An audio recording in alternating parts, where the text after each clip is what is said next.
अस्मद्गुरुपरमगुरून्यतिवरपूर्णो सयामुनं रामं पद्माक्षणाथषडजित्सेनेशरमारमापतीन् वन्दे वृन्दावनचरं वल्लवीजनवल्लभं जयन्ती सम्भवन् धाम वैजयन्ती विभूषणम् स्वार्जितैर्गन्धपुष्पाद्यैः शुभैः शक्त्यनुरूपतः ஆராதயன் ஹரிம் பக்தியா கமயிஷ்யாமி வாசரான். இப்படின்னு நாள்தோறும் நாம் பிரதிஜை பண்ணிட்டு உத்தரோத்தரம் பகவானுடைய திருவாராதனத்தை, அதாவது நம்முடைய கோவிலாழ்வார் ஆற்றுல இருக்கக்கூடிய கிரகங்களில் இருக்கக்கூடிய கோவிலாழ்வாருக்கு திருவாராதனம் பண்ணுறதுக்கு அந்த பெருமாளுக்கு விக்கிரக விசேஷமோ இல்லை சாலக்கிராம விசேஷத்துக்கோ பண்ணுற திருவாராதனத்தில் சுவார்ஜிதமான கந்த புஷ்பாத்தியகின்னு சொல்லிருக்கு. கந்தம்ன்றது சந்தனக்கட்டையை வாங்கி நாமே அதை அழிச்சுக்கணும்னு சொல்கிறோம். அது சரி. புஷ்பம் அப்படின்னு சொல்லிருக்கு. அந்த புஷ்பத்துக்கு சாஸ்திரத்தில் எப்படி சொல்லிருக்கு அப்படின்னா, ஸ்வப்பிரயத்ன கிருதம் சஸ்தம் மத்தியமம் வன்யம் உச்சதே அதமந்து கிரியக்ரீதம் யாச்சிதம் ததவாதமம் அப்படின்னு சொல்லிருக்கு. பிரயத்ன கிருதம், தன்னுடைய பிரயத்ன கிருதம், முயற்சியாலே வந்தது. அதாவது நாம் செடியெல்லாம் வச்சு வளர்த்து அப்படி பண்ணக்கூடிய அதுலேருந்து வரக்கூடிய புஷ்பம் உயர்ந்தது. மத்தியமம் வன்யம் உச்சதே, காட்டிலேருந்து அதாவது பொது இடங்கள்லேருந்து கொண்டு வந்தது மத்தியமம். அதமந்து கிரியக்ரீதம், துட்டு கொடுத்து விலை கொடுத்து வாங்கினா அது அதமம். யாச்சிதந்து அதமம், மிகவும் தாழ்ந்தது யாசிச்சு எங்காவது திருவாரூர் கொஞ்சம் புஷ்பம் கூட அப்படின்னு யாச்சிக்கிறது அது ரொம்ப கீழ்த்தரமானது அப்படின்னு சொல்லப்பட்டிருக்கு. இதையே இன்னும் கொஞ்சம் இதில் 4 படியாக இருக்குது. இதை 5 படியாக சொல்லணும். அதாவது ஸ்வ ஆராமஜம் உத்தமம், தன்னுடைய தோட்டத்திலேருந்து உண்டு பண்ணி எடுக்கிறது உத்தமம். அரண்யானி, அரண்யத்திலேருந்து பொதுவான இடம் காட்டிலேருந்து கொண்டு வருது மத்தியமம். கிரீத்தம் அதமம், யாச்சித்தம் அதமாதமம் அப்படின்னு ஆயிடுச்சு. அதுக்கப்புறம் இந்த பிருத்திக்கிரக புஷ்பம் இருக்குது, அது தாத்துரேவ பலம், அது கொடுக்குறவாளுக்கு தான் அது பலமே தவிர அது பண்ணுறவனுக்கு பலம் இல்லை. இதெல்லாம் அதனால் தன்னால் உண்டாக்கப்பட்டவ, காட்டில் உண்டானவ, விலைக்கு வாங்கினவ, பிறர் கொடுத்து பெற்றவ. அதான் பிறர் கொடுத்து பெற்றவ இருக்குதே, அது அவளே எங்காத்தில் நிறைய இருக்குது இந்த திருவாராயணத்துக்கு அப்படின்னு கொடுக்கறது. இன்னொன்று நாமே கேட்கறது. அதில் 2 விதம். அப்படி அவள் கொடுத்தாள்னா அவளுக்கு தான் அது பலனே தவிர யாருது சொத்தோ அவளுக்கு தான், நமக்கு அதனுடைய பலன் வராது. அது அதமாதமும் அப்படின்னு சொல்லப்பட்டிருக்கு. அதனால் நாம் புஷ்பங்கள்லாம் அதாவது எவ்வளோ சாத்திரம்னு இல்லை, அதுக்கு தான் சக்தி அனுரூபத்தான்னு சொல்லிடுச்சு. 2 புஷ்பம் சாத்தினா கூட போகிறோம். நிறைய புஷ்பம் 108க்கும் 108 புஷ்பம் வாங்கி அர்ச்சனை பண்ணணும் அப்படின்றது இல்லை. சண்பக பூவாக வாங்கி அர்ச்சனை பண்ணணும் அப்படின்னு இல்லை. நம்ம தோட்டத்தில் விளைஞ்ச ஏதோ நித்தியமல்லி அது இது சாஸ்திரம் இசைந்த புஷ்பம் அதை நாம் 108 நவாவளி அர்ச்சனை பண்ணுறதா இருந்தால் கூட கேசவாதி நாமாதிகள் 12 பண்ணுறோம், 108 பண்ணுறோம், அஷ்டோத்திரம் பண்ணுறோம், அதெல்லாம் சொல்லியிருக்குது.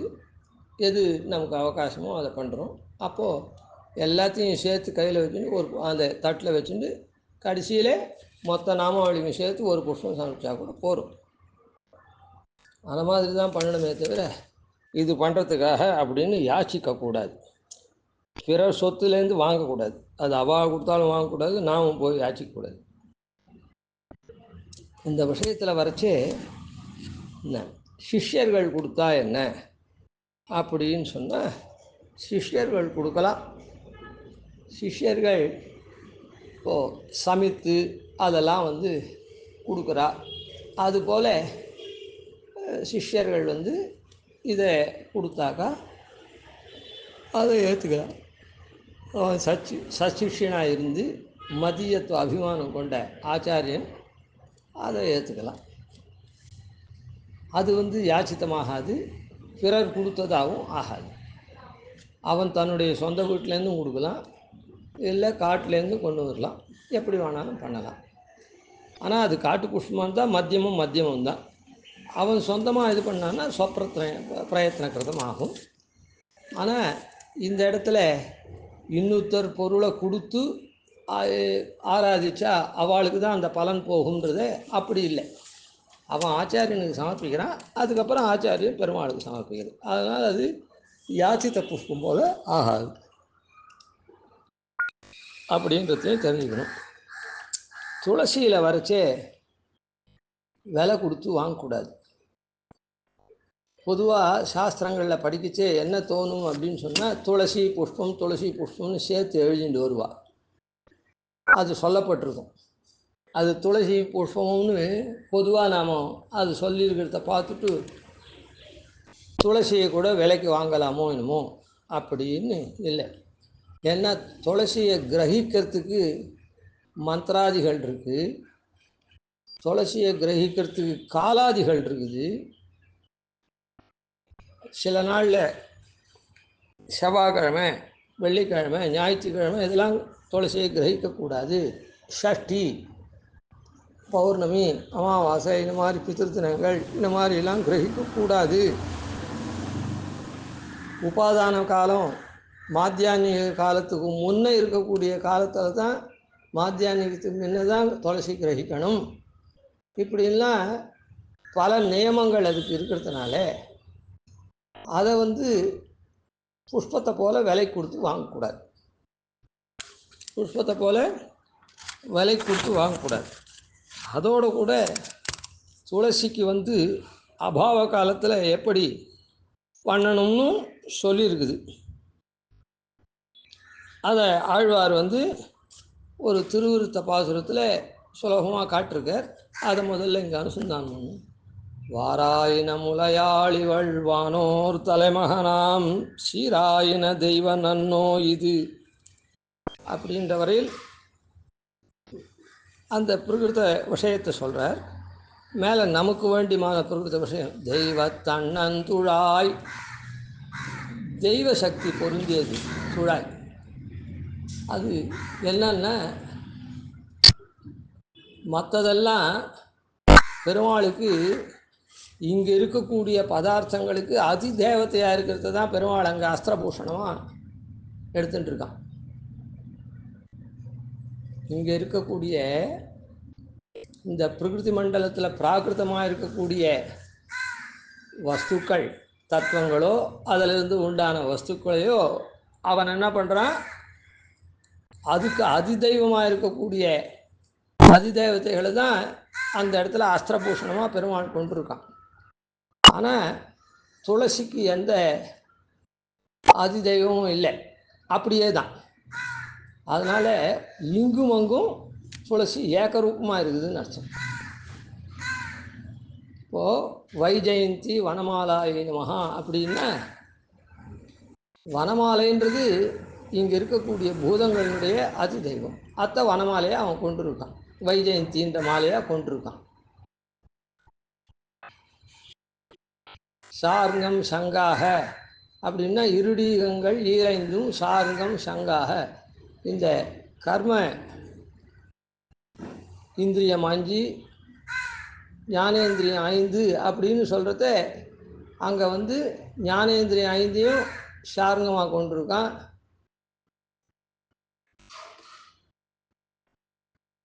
இருடீகங்கள் ஈரைந்தும் சரங்களாக கர்மேந்திரியம் ஞானேந்திரியம் எல்லாத்தையும் அவன் அதுக்கு அதிதெய்வத்தையாக இருக்கக்கூடிய சார்ங்கத்தை கொண்டிருக்கான். இரு பூதங்களையும் பஞ்சபூதங்கள் இருக்குதே, பஞ்ச தன்மாத்திரை, அதை அதுக்கு அதிதெய்வத்தையான சங்கத்தை கொண்டிருக்கான் அவன். ஆனால் துளசி மாத்திரம் அப்படி இல்லை. இங்கேயும் துளசி தான், அங்கேயும் துளசி தான். அது நேர. அதனால தான் தெய்வத்தன்னந்துழாய், இந்த துளசிக்கு சாட்சாத்தா அந்த மற்ற பொருள்களுக்கெல்லாம் இங்கே இருக்கிற பொருள்களுக்கு அங்கே அதி தெய்வம் உண்டு. அதை தான் பெருமாள் அந்த மாதிரி சமைச்சுட்டு இருக்கான். ஆனால் துளசியை நேரவே சமைச்சுட்டு இருக்கான். அதுக்கு அந்த வஸ்துவும் துளசி தான், அங்கே அதி தெய்வமாக இருக்கிறதும் துளசி தான், அப்படியே ஒரே இதுதான். அதனால தான் இந்த இடத்துல தெய்வத்தன்னந்துழாய் அப்படின்னு சொன்னார். அதுக்கு தெய்வத்தன்மை இந்த துளசிக்கே உண்டு. இங்கே பிராகிருதத்தில் நம்ம தோட்டத்தில் விளைஞ்சிருக்க, இல்லை ஆறாமத்தில் இருக்கிறதுக்கோ, இல்லை வன்னியில் காட்டில் இருக்கிற எந்த துளசிக்கும் தெய்வத்தன்மை இங்கேயே இருக்குது. மற்றத்துக்கெல்லாம் இங்கே இருக்கக்கூடியதுக்கு தெய்வத்தன்மை பொருந்திய வஸ்துவை அங்கே வந்து அவன் ஆபரணம் ஆயுதமாவெல்லாம் கொண்டிருக்கான். இந்த விஷயத்தை நன்னா புரிஞ்சுக்கணும். அதனால தான் ஆழ்வார் வந்து தெய்வத்தன்னந்துழாய், அந்த தெய்வத்தன்னந்துழாய் தாராயினும் தார்னா புஷ்பம், துளசி புஷ்பம், தழையாயினும் அப்படின்றது தளம். தெய்வத்தன்னந்துழாய் தாராயினும் தழையாயினும் தன் கொம்பதாயினும், அந்த துளசி களையில் தான் அந்த துளசி வரும். அதனால் அந்த கொம்பு இருக்குதே, அது அந்த கொம்பானாலும் தன் கொம்பதாயினும் கீழ் வேராயினும், அந்த கட்டையே கொம்பே மண்ணு கீழே இருந்ததுன்னா அதுக்கு வேர்னு பேர். எல்லா செடிக்கும் அதே தான். அதான் அந்த வேரையோ, இல்லை அதுவும் அபாவமாக இருந்ததுன்னா நின்ன மண்ணாயினும் கொண்டு வீசுமினே அப்படின்னு அந்த பராங்குஷ நாய்க்கு இதெல்லாம் பண்ணுங்கன்னு. ஏன்னா பெருமாளுக்கான மாதிரி சமர்ப்பிக்கிறதுனால இந்த மாதிரி பராங்குஷ நாய்க்கும் அவள் பேரில் வீசுமினே அப்படின்னு சொல்கிறேன். அதனால் துளசியை வந்து எப்படியா இருந்தாலும் பெருமாளே துளசி தேவியை பார்த்து இந்த மாதிரி சொல்கிறேன். சர்வேஷாஞ்சைவ புஷ்பாணாம் பத்ராணாம் சைவ சுந்தரி ஆதிக்யந்தவ தேவேசி பிரீதோகம் தவ தர்சனாத் சுஷ்கைஹி பர்யுஷிதைர்வாபி காஷ்டமூல மிருதாதிபிஹி அர்ச்சனான்மபிம்பஸ்ய சதா சுத்திர்பவிஷ்யதி இதி. அதான் பவிஷ்யத்தின்னு இந்த ஸ்லோகம் சொல்கிறது. அதனால் என்னென்னா, துளசியை வந்து மற்ற புஷ்பங்கள் எல்லாத்துலேயும் நீ தான் உயர்ந்தவள், உன்னை நான் பார்க்கறதுனாலே மிகவும் பிரீத்தனாரேன். அதனால தான் சொன்னேன் தெய்வத்தன்னந்துழாயின்னு சொல்லிருக்கு. இங்கே இருக்கிற துளசி அப்படியே தான் அங்கேயும் பெருமாளுக்கு திருமேனியில் சாத்தக்கூடியதாக இருக்குதே தவிர, அதிதெய்வமாக இருக்கிற துளசிக்கு அதிதெய்வமாக இருக்கிற ஒன்றை பெருமாள் அங்கே திருமேனியில் சாப்பிட்டு இல்லை, மற்றதெல்லாம் போல. அதனால் உன்னுடைய அதனாலேயே உன்னுடைய புஷ்பங்கள், அதான் இந்த இடத்துல சுஷ்கைஹி, அது உலர்ந்தாருந்தால் கூட, அதே மாதிரி பர்யூஷிதைர்வாபி, பர்யூஷித்தம். இப்போ புஷ்பங்கள்லாம் நேற்று பறித்த புஷ்பம் இன்றைக்கி உதவாது. ஆனால் இது நேற்று பறித்த புஷ்பம் உதவும். புஷ்பங்கள்லாம் கார்த்தால் பறித்தது இன்றைக்கி பறித்தது தான் சாயங்காலம் வாடி போச்சுன்னா அப்போ உதவாது. பர்யூஷித்தம் இல்லை, மறுநாள் இது இல்லை, நேற்று இது இல்லை, இன்னி தான் வாடி போச்சுன்னா உதவாது. ஆனால் மாதிரி இதுக்கு இல்லை. சுஷ்கைஹி பர்யூஷிதைர்வாபி. சரி, புஷ்பங்கள்லாம் புஷ்பத்துக்கு மாத்திரம்தான் மதிப்பு, அதை தான் சமர்ப்பிக்கணும். இது அப்படி இல்லை. காஷ்ட மூல மிருதாதிபிகி, உலர்ந்தா இருந்தாலும் பரவாயில்ல, பழசாக இருந்தாலும் பரவாயில்ல, இல்லை உன்னுடைய சம்பந்தம் பெற்ற கட்டை, அதான் வேர், அதன் கீழே இருக்கிற மண், இது எதை கொண்டு என்னுடைய திருமேனிக்கு அர்ச்சித்தாலும் அர்ச்சனான்மம பிம்பஸ்ய, என்னுடைய பிம்பத்தில் அர்ச்சனை பண்ணாக்கா சுத்திர் பவிஷ்யதி, எப்பவும் சுத்தமாகிறேன் அப்படின்னு பெருமாளே சொல்கிறேன். சுத்தி உண்டாருது. அதை தான் ஆழ்வார் கொண்டு வீசுமினே அப்படின்னு சொன்னார். தெய்வ தன்னந்துழாய் தாராயினும் தழையாயினும் தன் கொம்பதாயினும். மல்லி புஷ்பத்துக்கு மல்லி தழையை சமர்ப்பிக்க முடியாது, மல்லி கொடியினுடைய கட்டையை சமர்ப்பிக்க முடியாது, வேறு சமர்ப்பிக்க முடியாது, மண்ணை சமர்ப்பிக்க முடியாது. அப்படி இல்லை. இது தெய்வத்தன்மை பொருந்தியதானத்தினால இது மொத்தமே தெய்வாம்சம் கொண்டது. அதனால் இது தெய்வத்தன்மை கொண்டிருக்கிறதுனால இது வாடி இருந்தாலும் நேற்று இதாக இருந்தாலும், ஏன்னா இப்போ சஷ்டிகள்லாம் பறிக்கக்கூடாது அப்படின்னு சொன்னால் இன்றைக்கி பஞ்சமிக்கு பறிச்சதே இன்றைக்கி திங்கக்கிழமை பறிச்சதே செவ்வாய்க்கிழமை வச்சுக்கணும். அதனால் பரியுஷித் தோஷமும் கிடையாது. அதனால் இதுக்கு தெய்வ சாநித்தியம் இருக்கிறதுனால இந்த லோக ரீதியான தோஷங்கள் அதுக்கு கிடையாது. அதாவது இதுதான் புஷ்பம், இது இலை கட்டை அப்படின்ற தோஷமோ, இது நேற்று இது இன்னிதுன்ற தோஷமோ அது கிடையாது. அதனால் அந்த சம்பந்தம் பெற்றது மொத்தமே தெய்வாம்சம்தான். எப்படி திருமேனியில் பெருமாள் திருமேனியில் பீட்டத்திலேருந்து கிரீட்டம் வரையில் ஒரே மாதிரி தான் தெய்வாம்சமோ அது போல். அதனால் உலர்ந்தது பழசு கட்டை வேர் அது கீழே மண் எதுவாக இருந்தாலும் சுத்தமாக இருக்குது. அதுதான் ஆழ்வார் அந்த இடத்துல காண்பிச்சிருக்கார். அந்த மாதிரி நாமும் புஷ்பத்தை அதான் துளசியை இது பண்ணணும். அதனால் இப்படிப்பட்ட துளசியே வாங்கக்கூடாது. பொதுவில் படிக்கச்சே துளசி புஷ்பம் அப்படின்னு சொல்லிட்டு வரதுனால துளசியை விலை கொடுத்து வாங்கினா, ஏன்னா விலை கொடுத்து வாங்கினா சுத்தம்னு ஒரு இடத்துல சொல்கிறது. யாச்சிக்கிறத காட்டிலும் விலை கொடுத்து வாங்கினா அது சுத்தம்னு ஒரு இடத்துல படிக்கப்பட்டிருக்கு. அதனால் இப்படி சுத்தமாகிடுமோ அப்படின்னு நினைக்கக்கூடாது. துளசியில் வரைச்சே விலை கொடுத்தே வாங்கக்கூடாது. சுவார்ஜிதமாக தான் இருக்கணும். புஷ்பத்துக்கு அந்த மாதிரி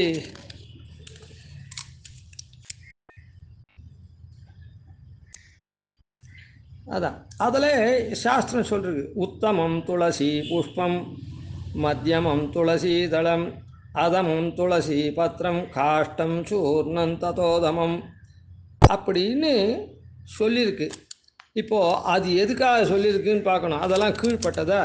துளசி புஷ்பந்தான் வசதி, துளசி தளம் மத்தியமமானது, காஷ்டம் அதனுடைய கட்டை தான், துளசி பத்திரம் அதமம், காஷ்டம் சூர்ணமெல்லாம் அதமாதமம்னு சொல்லிருக்கே, தத்தோதமம்னு சொல்லிருக்கே. அப்போ இதெல்லாம் மட்டம்னு சொல்லக்கூடாது. அதாவது இது சொன்னதுலேருந்து என்ன தெரிஞ்சுக்கணும்னா, துளசி இல்லாத போது, முக்கியமாக இல்லாத போது, இப்போ நாம் கூட சாப்பிட்றோம். லௌகீக உதாரணம் சொல்கிறேன். சாப்பிடச்சே குழம்பு சாந்து கரமது மோர் இப்படி சாப்பிட்றோன்னு வச்சுப்போம். நித்தியமாக இது விசேஷ நாளில் இன்னும் விசேஷப்படியாக பச்சடி பாயசம் பக்ஷியம் அதெல்லாம் சாப்பிட்றோம். ஒரு விசேஷ நாளில் பண்ணுறதுக்கு வசதி இல்லைன்னு நித்தியப்படி குழம்பு கரமது சாத்தந்தோடு சாப்பிட்றோம். அதுக்கும் வசதி இல்லை, நித்தியப்படி இல்லை அப்படின்னா ஒரு நாளைக்கு வெறும் மோர் சாதம் சாப்பிட்டு போகிறோம். அதனால் நித்தியமே மோர் சாதம் சாப்பிடலாமா? மோர் சாதம்ன்றது வெறும் சாப்பிட்றதுன்றது குறைச்சலானது. அப்படின்னா குறைச்சலானதுன்னு விசேஷப்படி இல்லைன்னா அதை பண்ணுறதுக்காக அது சொல்லுது. அந்த மாதிரி நின்ன மண்ணாயின்னு இருக்குது. துளசியை தளமாக பறிக்கிறதுக்கு சோம்பேறித்தனை பட்டுண்டு ஒரு மண்ணை ஒரு பிடி எடுத்துன்னு போய் வச்சுடக்கூடாது. அதுக்காக இந்த இடத்துல உத்தமம் மத்தியமம் அதமம் அப்படின்லாம் சொல்லப்பட்டதே தவிர, அபாவ காலத்தில் துளசி புஷ்பம் இல்லைன்னா துளசி பத்திரம் விசேஷந்தான், அதில் ஒன்றும் சந்தேகம் இல்லை. அது அதமம் அப்படின்னு இருக்கச்சே எது எல்லாமே துல்லியந்தானே அப்படின்னு சொல்லி மண்ணை வாரின்னு போய் நித்தியம் பெருமாளுக்கு சமர்ப்பிக்கக்கூடாது. துளசி கீழே இருக்கிற மண்ணை வாரி சமர்ப்பிக்கக்கூடாது. அதுக்காக இது சொல்லப்பட்டது இந்த பிரமாணம், உத்தமம் துளசி புஷ்பம். அதனால் புஷ்பம் இருந்ததுன்னா புஷ்பத்தை தான் இது பண்ணணும். அதுக்காக அதை சொல்லப்பட்டது. அதையும் நாம் இங்கே தெரிஞ்சுக்கணும். அதனால் இப்படி புஷ்பத்தையும் இதையும் சேர்த்து ஒரே மாதிரியாக பண்ணக்கூடாது, இது பண்ணக்கூடாது. இந்த துளசியை கொண்டு இதர தேவதைகளையும் அர்ச்சிக்கக்கூடாது. துளசியை எம்பெருமான் ஒத்தனுக்குத்தான் ஸ்ரீயப்பதியான சர்வேஸ்வரன் என்ன, அவனுக்கு மாத்திரம், விஷ்ணுவுக்கு மாத்திரம்தான் இதை அர்ச்சிக்கணும். அதுக்கு பிரமாணம் என்ன சொல்றது அப்படின்னு சொன்னால், நாக்ஷதைரர்ச்சயேத் விஷ்ணும் ந சம்பும் சங்கவாரிணா நார்ச்சயேத் துர்வயா துர்காம் ந துளசியா சுராந்தரம். அக்ஷதையை கொண்டு விஷ்ணு அர்ச்சிக்கக்கூடாது, சங்க தீர்த்தத்தை கொண்டு சிவனுக்கு அபிஷேகம் பண்ணக்கூடாது, அருகம்புல்லை கொண்டு துர்கையை அர்ச்சிக்கக்கூடாது, துளசியை கொண்டு சுராந்தரம் வேறு தேவத்தையை அர்ச்சிக்கக்கூடாது அப்படின்றது இதனால் ஏற்படுறது. அதனால் இந்த இடத்துல நாம் தெரிஞ்சுக்க வேண்டியது என்னென்னா, துளசி விஷ்ணு ஆராதனத்துக்கே உரித்தானது. இது தெய்வாம்சம் பொருந்தியதுனால இங்கேயும் அங்கேயும், அதாவது அப்ராகிருதமான வைகுண்டத்துலேயும் இதே துளசி தான் அந்த எம்பெருமானுடைய திருமேனியில் அப்படியே இருக்கு. அதுக்கு அதி தெய்வமாக இருக்குது விஷயம் அங்கே இல்லை, இது ஒரே இதுதான். ஆனால் தான் இங்கேயே தெய்வ அம்சம் பொருந்தியது, தெய்வத்தன்னந்துழாய்னு சொல்லியிருக்கார். அதனால் இந்த புஷ்பத்தை கூட கிரகிக்கிறதுக்கு ஒரு மந்திரங்கள் இருக்குது. அதாவது புஷ்பங்கள்லாம் கீழே விழுந்தத்தை எடுத்து அர்ச்சிக்கக்கூடாது, செடியிலேருந்து பறிக்கணும். அப்படி இருக்கிறத தான் இது பண்ணணும். இப்போது துளசியை பற்றி பார்த்துட்டோம். புஷ்பத்தினுடைய விசேஷங்கள், எது எது உத்தமமான புஷ்பம் அப்படின்றத பார்ப்போம். மேலே கவிதார்க்கே சிம்மாய கல்யாண குணசாலினே ஸ்ரீமதே வெங்கடேஷாய வேதாந்த குரவே நமः. ஆதிவன்ஷடவோபாதீனதிவர்யான் பஜேனிஷம் ஸ்ரீரங்கபூர்வஷடதித்யதிசான பதாஸ்ரீம் ஸ்ரீவத்சம் திலகம் வந்தே ஸ்ரீகிருஷ்ணதேசிகம்.